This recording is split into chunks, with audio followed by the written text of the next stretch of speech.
الحمد لله نحمده ونستعينه ونؤمن به ونتوكل عليه ونعوذ بالله من شرور أنفسنا ومن سيئات أعمالنا من يهده الله فلا مضل له ومن يضلله فلا هادي له وأشهد أن لا إله إلا الله وحده لا شريك له وأشهد أن محمدا عبده ورسوله أرسله بالهدى ودين الحق ليظهره على الدين كله ولو كره المشركون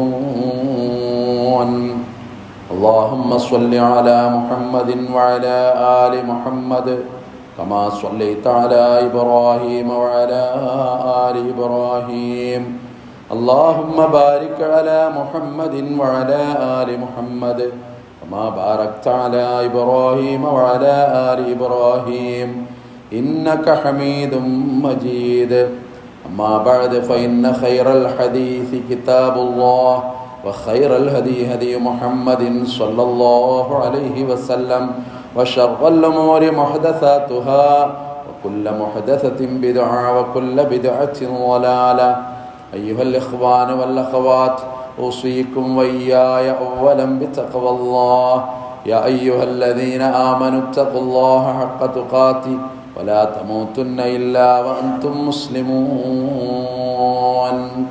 أعوذ بالله من الشيطان الرجيم بسم الله الرحمن الرحيم ولما رأى المؤمنون الأحزاب قالوا هذا ما وعدنا الله ورسوله وصدق الله ورسوله وما زادهم إلا إيمانا وتسليما ബഹുമാനികളായ സത്യവിശ്വാസികളെ വിശ്വാസിനികളെ, കാരുണ്യവാനായ പടച്ച റബ്ബിൻ്റെ വിധി വിലക്കുകൾ ജീവിതത്തിലെമ്പാടും പാലിക്കുവാൻ എന്നോടും നിങ്ങളോടും ഓർമ്മപ്പെടുത്തുന്നു, വസിയത്ത് ചെയ്യുന്നു. അല്ലാഹു റബ്ബുൽ ഇസ്സത്ത് ഇരു ലോക വിജയികളുടെ കൂട്ടത്തിൽ ഉൾപ്പെടുത്തി നമ്മളെല്ലാവരെയും അനുഗ്രഹിക്കുമാറാകട്ടെ. മാരകമായ രോഗങ്ങളിൽ നിന്ന് റബ്ബ് കാത്തുരക്ഷിക്കുമാറാകട്ടെ. അളവറ്റ അനുഗ്രഹമാണ് റബ്ബ് നമുക്ക് പ്രദാനം നൽകുന്നത് എന്ന് നാം ഓരോരുത്തരും തിരിച്ചറിയുന്നു. ആ അനുഗ്രഹങ്ങളുടെ കൂട്ടത്തിൽ ഏറ്റവും പ്രധാനമാണ് അള്ളാഹു നമുക്ക് തരുന്ന ആരോഗ്യം എന്ന് പറയുന്നത്. ആരോഗ്യം എന്ന് പറയുന്നത് ശരീരത്തിന് മാത്രമല്ല, അതിനേക്കാൾ പ്രധാനമായൊരു ആരോഗ്യമാണ് മനസ്സിൻ്റെ ആരോഗ്യം എന്ന് പറയുന്നത്. ഈ ഒക്ടോബർ 10 ലോക ആരോഗ്യ ദിനമായിട്ട് ഐക്യരാഷ്ട്രസഭയുടെ ഒക്കെ നിർദ്ദേശത്തിലും മറ്റൊക്കെ എല്ലായിടത്തും ആഘോഷിക്കുകയാണ്, അല്ലെങ്കിൽ ആചരിക്കുകയാണ്. ലോകത്ത് പിരിമുറുക്കങ്ങൾ വർദ്ധിക്കുന്നു എന്നുള്ളതാണ് ഏറ്റവും പുതിയ പഠനങ്ങൾ നടക്കുന്നത്. സൗകര്യങ്ങളൊക്കെ ഉണ്ട്, പക്ഷെ മാനസിക സംഘർഷങ്ങൾ മനുഷ്യന് കൂടുന്നു എന്നുള്ളതാണ്. എത്രയോ ആളുകൾ ആത്മഹത്യയിലേക്ക് പോകുന്നു. മലപ്പുറം ജില്ലയിലെ ഒരു പ്രഗത്ഭനായ ഡോക്ടർ 2 മാസം മുമ്പ് കൈയിൻ്റെ ഞരമ്പ് മുറിച്ചിട്ട് ആത്മഹത്യ ചെയ്തു. അത്യാവശ്യം പ്രായമുണ്ട്, ഒരു 60 അപ്പുറമൊക്കെ ഉണ്ട്, 60-70 അടുത്തുള്ള ഒരാളാണ്. പക്ഷെ അയാളുടെ സാമ്പത്തികമായ ഭദ്രത ആളുകൾ അത്ഭുതപ്പെടുത്തുകയാണ്. ഒരു പ്രശ്നം അയാളെ സംബന്ധിച്ചിടത്തോളം ഇല്ല. പക്ഷെ അയാളുടെ അടുത്ത് മക്കളില്ല എന്നുള്ളൊരു പ്രശ്നം ആളുകൾ പറയുന്നത് കേൾക്കുന്നു. അപ്പോൾ മക്കൾ അല്ലെങ്കിൽ സമ്പത്ത് ഇതൊന്നും അല്ല ഒരു സമാധാനത്തിൻ്റെ സ്വസ്ഥതയുടെ ഒരു ഘടകം എന്ന് ഖുർആൻ പറയുന്നൊരു വാക്കുണ്ട്, ഫലാ തുഅ്ജിബുക അംവാലുഹും വലാ ഔലാദുഹും. അവരുടെ സമ്പത്തും അവരുടെ മക്കളെയും കണ്ട് നീ എന്തിന് അത്ഭുതപ്പെടണം പ്രവാചകരെ? അതൊന്നും അല്ല സമ്പത്തിൻ്റെ അല്ലെങ്കിൽ മനുഷ്യ സ്വസ്ഥതയുടെ മാനസിക ആരോഗ്യത്തിൻ്റെ പ്രധാന തലം എന്ന് ഖുർആൻ പറയുന്നുണ്ട്. അതുകൊണ്ടല്ലേ മനുഷ്യൻ ആത്മഹത്യയിലേക്ക് പെട്ടെന്ന് പോയത്, അല്ലെങ്കിൽ ഒറ്റപ്പെടുന്നു സമൂഹത്തിൽ. നാട്ടിലൊക്കെ കൗൺസിലിംഗ് സെൻ്ററുകൾ വർദ്ധിച്ചുകൊണ്ടിരിക്കുക. നമുക്ക് സൗകര്യങ്ങളൊക്കെ ഉണ്ട്, പക്ഷെ മക്കളൊക്കെ നമ്മൾ കൊണ്ടുപോവുകയാണ്, നമ്മൾ പോവുകയാണ്, നമ്മുടെ ആളുകൾ പോവുകയാണ്. എന്തൊക്കെയോ പിരിമുറുക്കങ്ങൾ, എന്തൊക്കെയോ പ്രയാസങ്ങൾ ആളുകളെ പിടികൂടുന്നു. മനസ്സമാധാനം തകർക്കുന്നത് ഒരുപാട് കാര്യങ്ങൾ, അമിതമായ ഉത്കണ്ഠ, വ്യാപകമായ അതുപോലെ വാർദ്ധക്യം, ചിലപ്പോഴൊക്കെ വൈകല്യമുള്ള മക്കൾ, വൈകല്യം എന്ന് പറയരുത് എന്നാണ്, ഭിന്നശേഷി എന്ന് പറയണമെന്നാണ്. അങ്ങനത്തെ മക്കളൊക്കെ ഒരു വീട്ടിലുണ്ടെങ്കിൽ ആ വീട്ടിലെ മാനസികമായ അസ്വസ്ഥത വളരെ വലുതാണ്. പക്ഷെ ഇതിലൊക്കെ ഇസ്ലാമിനൊരു ഒരു ഒരു കാഴ്ചപ്പാടുണ്ട്. അങ്ങനെ ഒരു മകൻ അല്ലെങ്കിൽ മകൾ നിങ്ങൾക്കുണ്ടെങ്കിൽ അതൊരു പരീക്ഷണം എന്ന നിലയിൽ അത് ഏറ്റുവാങ്ങുക എന്നുള്ളതാണ്. ആ കുട്ടിയൊന്നും ചെയ്യാൻ പറ്റില്ലല്ലോ. പുതിയ കാലത്ത് ദയാവധത്തിന് വരെ കോടതി അംഗീകാരം കൊടുത്ത് വരുന്നൊരു കാലമാണ്. ഇതിങ്ങനെ കണ്ട് അസ്വസ്ഥത, വാർദ്ധക്യം, ചില വീടുകളിൽ അസ്വസ്ഥത, അസുഖമായി കിടക്കുന്ന ആളുകൾ വീടുകൾക്ക് ഭാരമായിട്ട് പുതിയ തലമുറക്ക് അനുഭവപ്പെടുന്ന ഭീകരമായ പുതിയ സാഹചര്യം ഒക്കെ നാട്ടിനെ വെരിഞ്ഞു മുറുക്കുന്നു, നമ്മളുടെ മനസ്സുകളെ പ്രയാസപ്പെടുത്തുന്നു. അതുപോലെ അസൂയ, മനുഷ്യന്റെ സ്വസ്ഥത തകർക്കുന്ന ഒരു സാധനമാണ് അസൂയ. മനസ്സമാധാനം ഉണ്ടാവില്ല. അസൂയ എന്ന് പറഞ്ഞാൽ എന്താ? റസൂലുള്ളാഹിനോട് ചോദിക്കുന്നൊരു ചോദ്യമുണ്ട്. അപ്പം പറയുന്നൊരു മറുപടി ഉണ്ട്, നിന്റെ സഹോദരൻ ലഭിച്ച നന്മകൾ നീങ്ങിക്കാണാൻ നീ ആഗ്രഹിക്കുന്നതിൻ്റെ പേരാണ് അസൂയ. സഹോദരൻ അള്ളാഹു അനുഗ്രഹം കൊടുത്തു, അയാളിങ്ങനെ ഉയർന്നു പോവുക സാമ്പത്തികമായി പലതരത്തിലും. അപ്പോൾ തൊട്ടപ്പുറത്തവന് അയാളോടുള്ളൊരു വിരോധം, അയാളുടെ എന്തെങ്കിലും ഒരു ന്യൂനത, അതേ അവൻ പറയുള്ളൂ. അയാളിപ്പോൾ അങ്ങനെ ആയിട്ട് കാര്യമൊന്നുമില്ല, എനിക്കറിയാം അയാളെ എന്നിങ്ങനെ പറഞ്ഞ് അതയാളുടെ ഒരു മാനസിക, അത് ചെറിയതാകട്ടെ വലിയതാകട്ടെ, കുടുംബ ശൈഥില്യങ്ങൾ വരെ. സത്യത്തിൽ അവിടെ ഏറ്റവും അപകടം സംഭവിക്കുന്നത് ഈ അസൂയ വെക്കുന്ന ആൾക്കാണ്. പുണ്യ നബി സല്ലല്ലാഹു അലൈഹി വസല്ലം അങ്ങനെ പഠിപ്പിച്ചത്. അസൂയക്കാരൻ്റെ നന്മകൾ അതൊക്കെ വിറക് തീ തിന്നുന്ന പോലെ, വിറക് തീ തിന്നുന്ന തീർക്കുന്ന പോലെ അസൂയക്കാരൻ്റെ നന്മകൾ തിന്നു തീരുന്നു. ഈ മനപ്പെരുപ്പെരുക്കം, മാനസിക പിരിമുറുക്കം, ഇതിൻ്റെ ഇടയിൽ ഇസ്ലാമിനെ സംബന്ധിച്ചിടത്തോളം ഒരു കാഴ്ചപ്പാട്, ഖുർആൻ എപ്പോഴും പറയുന്നൊരു വാക്കുണ്ട്, ദുനിയാവിൽ എപ്പോഴും സുഖം മാത്രമല്ല. മനുഷ്യരങ്ങനെ സങ്കല്പിച്ചുകൊണ്ടാണ് ഈ പ്രശ്നം. എപ്പോഴും നമ്മളെ സൗകര്യങ്ങൾ, നമ്മളെ സുഖങ്ങൾ, നമ്മളെ മനസ്സാഗ്രഹിക്കുന്ന പോലുള്ള കാര്യങ്ങൾ അതേ ഉണ്ടാകൂ എന്നുള്ളൊരു ധാരണയാണ് മനുഷ്യരെപ്പോഴും തകർച്ചക്ക് കാരണമാകുന്നത്. മനസ്സ് പൊട്ടിപ്പോകുന്ന അവിടെയാണ്. അവിടെ ഖുർആൻ പറയുന്നൊരു വാക്കുണ്ട്, അല്ല നിങ്ങൾക്ക് നന്മ കൊണ്ട് സൃഷ്ടിച്ചു, അല്ല നബലുവക്കും ബിശ്ശർരി വൽ ഖൈരി ഫിത്ന. അള്ളാഹു നിങ്ങൾക്ക് നല്ല കാര്യങ്ങൾ ഉണ്ടാക്കി, ചിലപ്പോൾ നിങ്ങൾക്ക് വിപത്തുകൾ ഉണ്ടാക്കി. ലഖദ് ഖലഖനൽ ഇൻസാന ഫീ കബദ്, ക്ലേശം സഹിക്കേണ്ട നിലയിലാണ് അള്ളാഹു നിങ്ങളെ സൃഷ്ടിച്ചിട്ടുള്ളത്. ജീവിതത്തിൽ ഏത് കാര്യം എടുത്തു നോക്കുമ്പോൾ അതിലൊക്കെ ക്ലേശങ്ങൾ ഉണ്ടാക്കണം. ഒരു കച്ചവടം അത് വിജയിപ്പിക്കണം, അയാളെടുക്കുന്ന ക്ലേശം എത്രയായിരിക്കണം? ഒരു വിദ്യാഭ്യാസം, ആ കുട്ടി എടുക്കുന്ന ക്ലേശം എത്രയായിരിക്കണം? ഒരു കുടുംബത്തെ നല്ല നിലയിൽ കൊണ്ടുപോകാൻ ഒരു കുടുംബനാഥൻ അനുഭവിക്കുന്ന മനക്ലേശം എത്രയായിരിക്കണം? എപ്പോഴും അങ്ങനെയാണ്. വളരെ വിശാലമായി വിശദീകരിക്കേണ്ട ഒരു ആയത്താണ്. അത് പറഞ്ഞു തന്നാൽ കഴിയില്ല, ഞാൻ പോവുകയാണ്. ഞാൻ പറഞ്ഞു വന്നത്, അല്ലാഹുവിലും അന്ത്യദിനത്തിലും ശരിയായ വിശ്വാസം അതുള്ള ഒരാൾക്ക് സമാധാനം ഉണ്ടാവുന്നതാണ്, സ്വസ്ഥത ഉണ്ടാവും, പിരിമുറുക്കങ്ങൾ കുറയും, ടെൻഷൻ കുറയും. ഖുർആനിൽ ആയത്തുണ്ട്, അലാ ബിദിക്രില്ലാഹി തത്മഇന്നുൽ ഖുലൂബ്. അല്ലാഹുവിനെ ഓർക്കുമ്പോൾ നിങ്ങൾക്ക് ഹൃദയത്തിനൊരു സമാധാനം വരും. അവൻ്റെ ഓർമ്മയിൽ ഹൃദയങ്ങൾക്ക് സമാധാനമുണ്ടാകും. അതുകൊണ്ടാണ് റസൂലുള്ളാഹി പറയുന്നത്, അജബൽ ലി അംരിൽ മുഅ്മിൻ, വിശ്വാസിയുടെ കാര്യം അത്ഭുതമാണ്.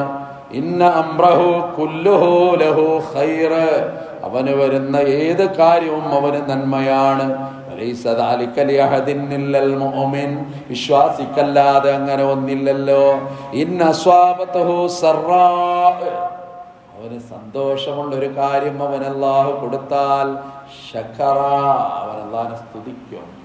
അവനിഷ്ടപ്പെട്ട ഒരു കാര്യം അത് അല്ലാഹു കൊടുത്താൽ അവൻ അല്ലാഹുക്ക് നന്ദി പറയും. ഫകാന ഖൈറൻ ലഹു, അതവന് നന്മ രേഖപ്പെടുത്തും. ഇനി ഇതിന്റെ മറുവശമുണ്ടല്ലോ, വഇൻ അസ്വാബതഹു ളറാ, അവന് ഒരു വിപത്ത് കൊണ്ട് അല്ലാഹു അവനെ മുടിയാൽ, ഒരു പ്രയാസം അവന് വന്നാൽ, പ്രിയപ്പെട്ടവൻ വിട പറഞ്ഞാൽ, സമ്പത്ത് നഷ്ടപ്പെട്ടാൽ, പെട്ടെന്ന് ഒരു രാവിലെ ജോലി നഷ്ടപ്പെട്ടോ എന്നറിഞ്ഞ് പതറുന്ന മനുഷ്യൻ, പെട്ടെന്ന് കുടുംബം തകർന്നോ എന്നറിഞ്ഞ് ഞെട്ടുന്ന ഒരു മനുഷ്യൻ, പെട്ടെന്ന് എൻ്റെ എല്ലാം പോയി എന്ന് കരുതി പതറിപ്പോകുന്ന ഒരു മനുഷ്യൻ, പക്ഷേ അവനെ പറ്റി റസൂലുള്ളാഹി പറയാ സ്വബറ, അവൻ ക്ഷമിക്കും. ഫകാന ഖൈറൻ ലഹു, അതും അവന് നന്മയായി മാറുന്നു. മുസ്ലിം ഉദ്ധരിക്കുന്ന ഒരു ഹദീസാണ്. ഇതിലെല്ലാം പെട്ടു, ചെറുതും വലുതുമായ മുഴുവൻ കാര്യങ്ങളെല്ലാം പെട്ടു. അതുകൊണ്ട് ആ വിശ്വാസിയെ പറ്റി പറഞ്ഞ് ഖുർആൻ പറയുന്നത് ഏറ്റവും അധികം ഉണ്ടാകാൻ പോണ ദുനിയാവുന്നൊരു മരണമല്ലേ. രോഗങ്ങളെക്കാൾ അപ്പുറമാണല്ലോ മരണം. നമ്മളെ ഓർമ്മകൾ കൊടുത്ത് പ്രിയപ്പെട്ടവർക്ക് ഓർമ്മയായിട്ട് ഇവിടുന്ന് പോകുമല്ലോ ഒരു ദിവസം. ആ മരണം ആർക്കും പേടിയാണ് ഒരർത്ഥത്തിൽ. ഓർക്കുമ്പോൾ പേടി തോന്നും, പെട്ടെന്നുള്ളൊരു വിയോഗം, അല്ലെങ്കിൽ ഇവിടുന്ന് പോകുന്നൊരു ദിവസം. പക്ഷെ ഖുർആൻ അതിനെക്കുറിച്ച് ഒരു വിശ്വാസിയുടെ യാത്രയെക്കുറിച്ച് പറയുന്നത് ലാ ഖൗഫുൻ അലൈഹിം വലാ ഹും യഹ്സനൂൻ, അവൻ പേടിക്കണ്ട, അവൻ ദുഃഖിക്കുകയും വേണ്ട. ഒരായത്ത്, വല്ലാത്തൊരായത്താണ്. ബൈറൂത്തിലെ ബിൽഡിംഗ് ഇങ്ങനെ വീണിട്ട് അതിൻ്റെ അടിയിൽ കിടന്ന് പടഞ്ഞു മരിക്കുന്ന മനുഷ്യന്മാരുടെ ഉള്ളിൽ ഈ ആയത്ത് തട്ടുന്നുണ്ട്. ലാ ഖൗഫുൻ അലൈഹിം വലാ ഹും യഹ്സനൂൻ. ഗസയിൽ വർഷത്തോളമായിട്ട് കത്തിച്ചാമ്പലായി കൊണ്ടിരിക്കുന്ന അവരുടെ സ്വപ്നങ്ങളും ഓർമ്മകളും അവരുടെ ജീവിതങ്ങളും അതിലും ഈ ആയത്ത് വന്ന് തഴുകി തലോടുന്നു. ലാ ഖൗഫുൻ അലൈഹിം വലാ ഹും യഹ്സനൂൻ. മനുഷ്യനത് ഉൾക്കൊള്ളാനും സഹിക്കാനും കഴിയാന്നുള്ളതാണ്. ഞങ്ങൾ നബിയുടെ അടുത്ത് ഇരിക്കുക ഒരു ദിവസം. കുന്നാ ഇൻദൻ നബി സല്ലല്ലാഹു അലൈഹി വസല്ലം ഫഅർസലത ഇലൈഹി ഇഹ്ദാ ബനാതി, നബിയുടെ പെൺമക്കളിൽപ്പെട്ട ഒരാൾ പറഞ്ഞയച്ചു. തദ്ഊന, നബിയെ വിളിക്കുക. എന്താണ് പ്രശ്നം?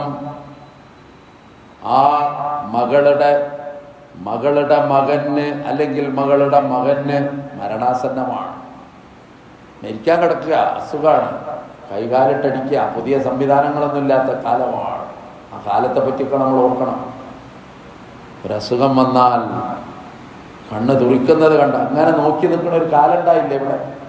ആശുപത്രി സംവിധാനമൊന്നുമില്ല, ആംബുലൻസ് വരൂല, ആരും പായാനില്ല, നോക്കി നിൽക്കുന്ന ഒരു കാലം, അങ്ങനത്തെ ഒരു കാലം. അപ്പോൾ വരിക, നബിയുടെ അടുത്ത് വരികയാണ്.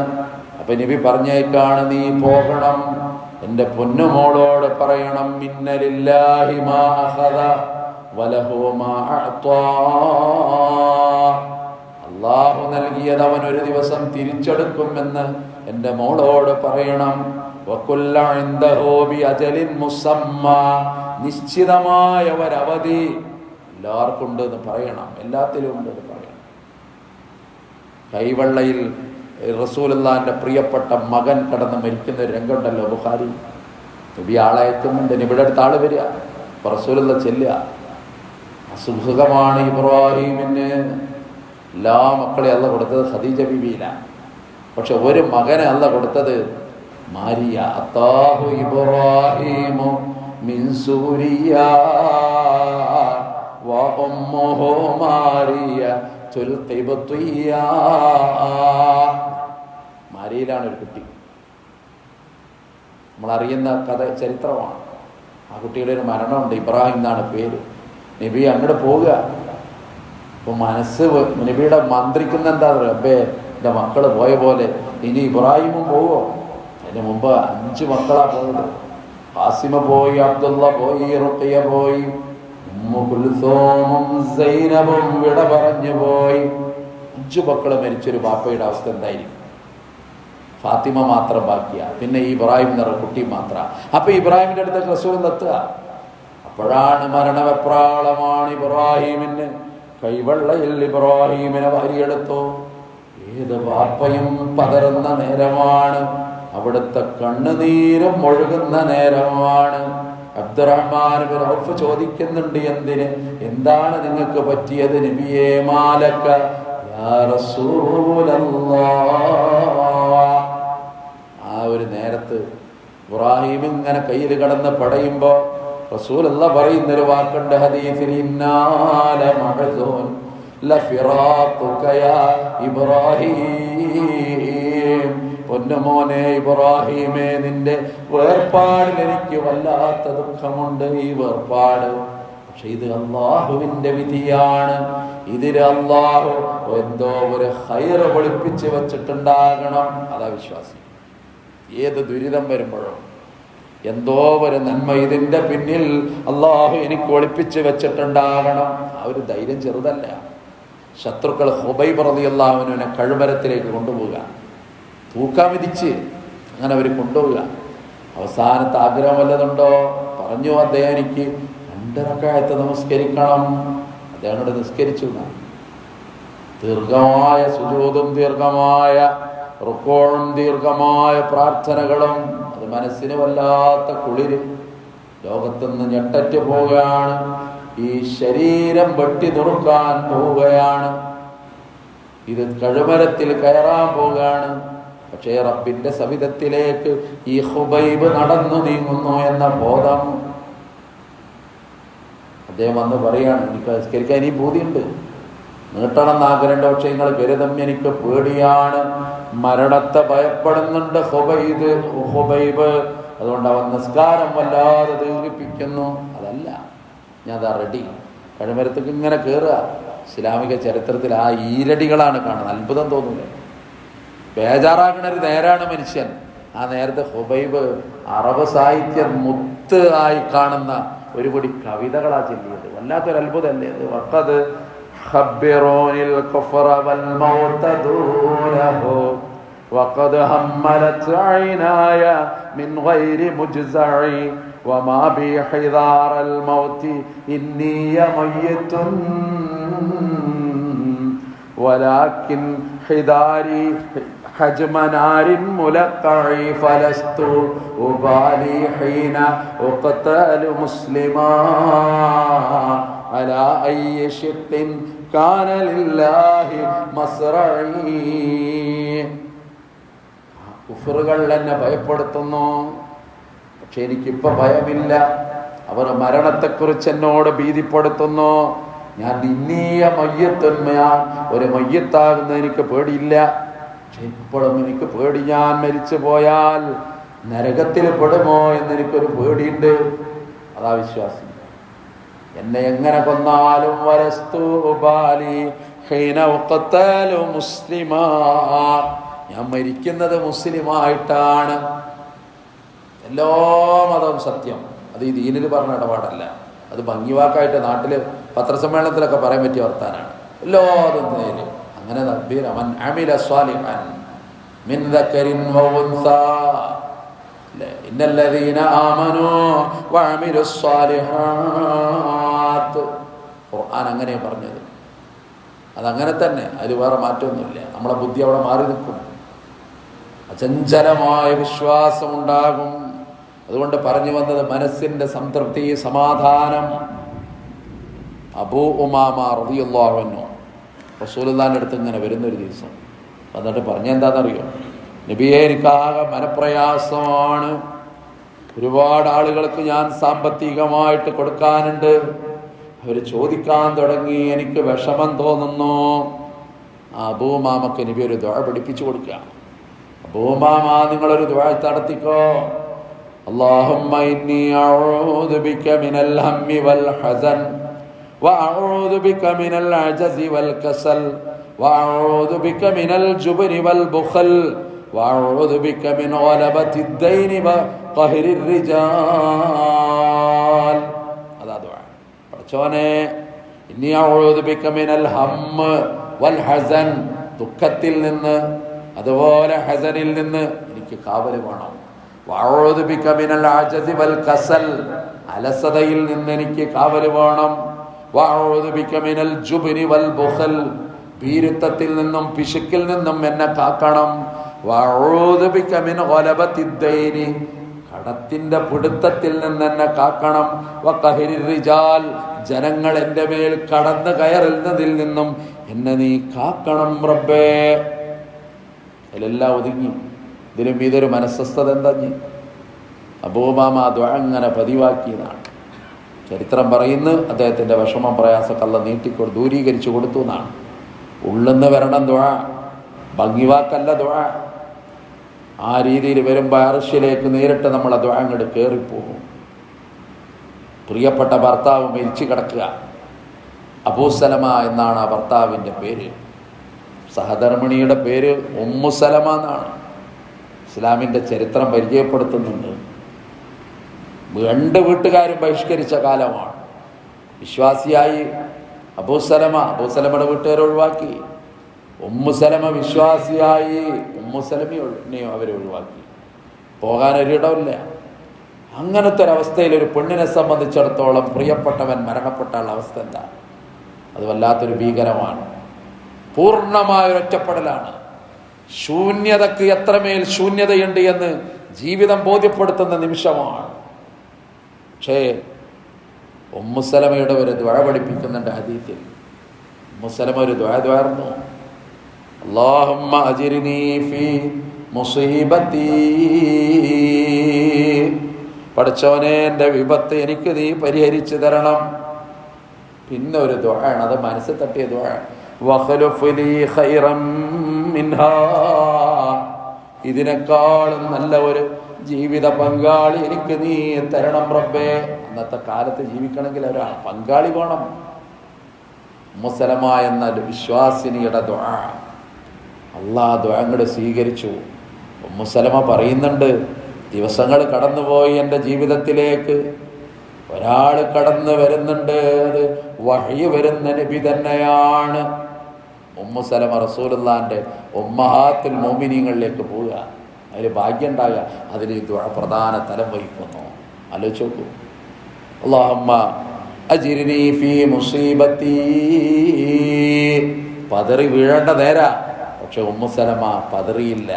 പഠിച്ചവനെ എനിക്കിതിനൊരു ആശ്വാസം കിട്ടണം, ഒരു പരിഹാരം തരണം, ഒരു നല്ല ജീവിത പങ്കാളി, എൻ്റെ അബൂസലമയെക്കാളും നല്ല ഒരു പങ്കാളി എന്ന ദുആ, അതാണ് അല്ലാഹ് സ്വീകരിച്ചത്. റസൂലുള്ള ജീവിത പങ്കാളിയായി.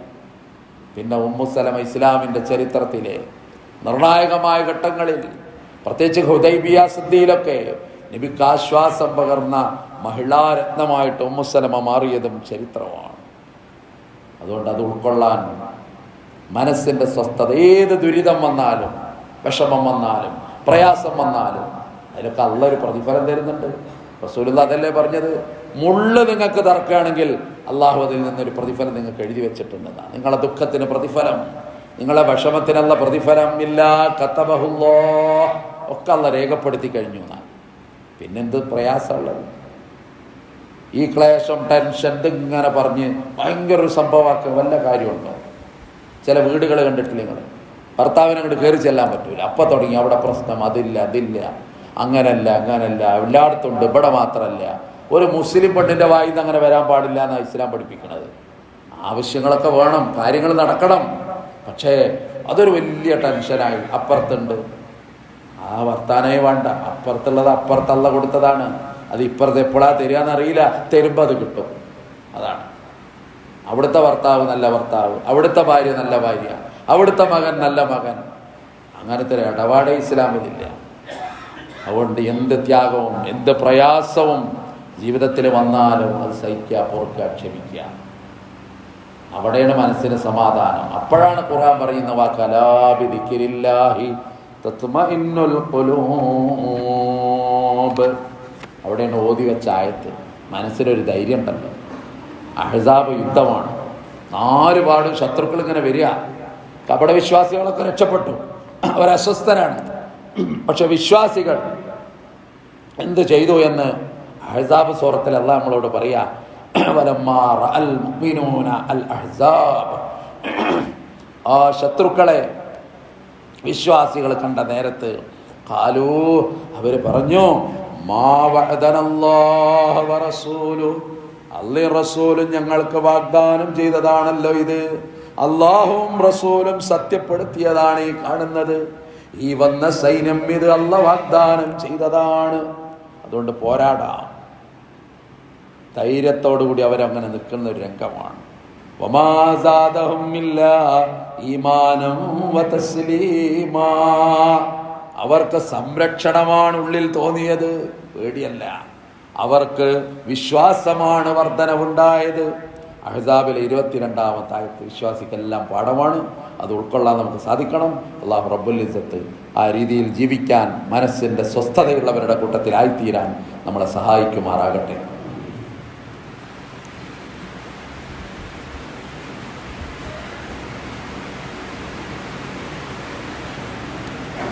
അൽഹംദുലില്ലാഹി റബ്ബിൽ ആലമീൻ വസ്സലാത്തു വസ്സലാമു അലാ അഷ്റഫിൽ മുർസലീൻ വഅലാ ആലിഹി വസ്സഹ്ബിഹി അജ്മഈൻ. ഇത്തഖുല്ലാഹ് ഇബാദല്ലാഹ് സാനിയൻ ബിതഖവല്ലാഹ്. ബഹുമാന്യ സഹോദരങ്ങളെ ഒരിക്കൽ കൂടി തഖവ കൊണ്ട് വസിയത്ത് ചെയ്യുന്നു. അല്ലാഹു റബ്ബുൽ ഇസ്സത്ത് ലോകത്തിൻ്റെ നാനാഭാഗത്ത് യുദ്ധക്കെടുതി മൂലം പ്രയാസം അനുഭവിക്കുന്ന നമ്മളെ പ്രിയപ്പെട്ട സഹോദരന്മാരുടെ വിഷമങ്ങൾക്കും പ്രയാസങ്ങൾക്കും അറുതി പ്രദാനം ചെയ്ത് അനുഗ്രഹിക്കുമാറാകട്ടെ. ലോകത്തിൻ്റെ നാനാഭാഗത്ത് പലതരത്തിലുള്ള കഷ്ടപ്പാട്, ദാരിദ്ര്യം, പ്രയാസം, കണ്ണുനീർ, കണങ്ങൾ, അങ്ങനെ പ്രയാസപ്പെടുന്നവരുടെ പ്രയാസങ്ങൾക്കൊക്കെ അള്ളാഹു സമാധാനം പ്രദാനം നൽകി അനുഗ്രഹിക്കുമാറാകട്ടെ. ഒരുപാട് രോഗങ്ങളുമായി വിഷമിക്കുന്ന, കഷ്ടപ്പെടുന്ന നമ്മുടെ ഒരുപാട് പ്രിയപ്പെട്ടവർ, അവരുടെയൊക്കെ രോഗങ്ങൾക്ക് അള്ളാഹു ഷിഫ പ്രദാനം ചെയ്ത് അനുഗ്രഹിക്കുമാറാകട്ടെ. പ്രിയപ്പെട്ടവരുടെ ഖബറിടം അള്ളാഹു സ്വർഗതുല്യമാക്കി കൊടുത്ത് അനുഗ്രഹിക്കുമാറാകട്ടെ. സമുദായത്തിൻ്റെ ഇസ്സത്തും അഭിവൃദ്ധിയും അള്ളാഹു കാത്തുരക്ഷിച്ച് നമ്മളെ അനുഗ്രഹിക്കുമാറാകട്ടെ. മരണസമയത്ത് ഈമാനോടുകൂടി മരിക്കാൻ സാധിക്കുന്ന മഹാഭാഗ്യവാന്മാരുടെ കൂട്ടത്തിൽ അള്ളാഹു നമ്മളെയൊക്കെ ഉൾപ്പെടുത്തി അനുഗ്രഹിക്കുമാറാകട്ടെ. ദീനിൻ്റെ കൂടെ ചാരത്ത് നിൽക്കാനും ദഅവത്ത് നടത്താനും അങ്ങനെ നല്ല രീതിയിൽ ജീവിതം ക്രമപ്പെടുത്താനും അള്ളാഹു നമുക്കൊക്കെ തൗഫീഖ് പ്രദാനം ചെയ്ത് അനുഗ്രഹിക്കുമാറാകട്ടെ. നമ്മുടെ മക്കൾ നല്ല മക്കളാകുന്ന, കൺകുളിർമയുള്ള മക്കളാകുന്ന സൗഭാഗ്യം തന്ന് റബ്ബ് നമ്മളെ അനുഗ്രഹിക്കുമാറാകട്ടെ. കുടുംബജീവിതം സ്വസ്ഥതയുടെയും സമാധാനത്തിൻ്റെയും ഇരുലോക സൗഭാഗ്യത്തിൻ്റെതുമാക്കി തന്ന് അള്ളാഹു നമ്മളെ അനുഗ്രഹിക്കുമാറാകട്ടെ. اللهم اغفر للمؤمنين والمؤمنات والمسلمين والمسلمات الأحياء منهم والأموات إنك مجيب الدعوات. ربنا اغفر لنا ولإخواننا الذين سبقونا بالإيمان ولا تجعل في قلوبنا غلا للذين آمنوا ربنا إنك رؤوف رحيم.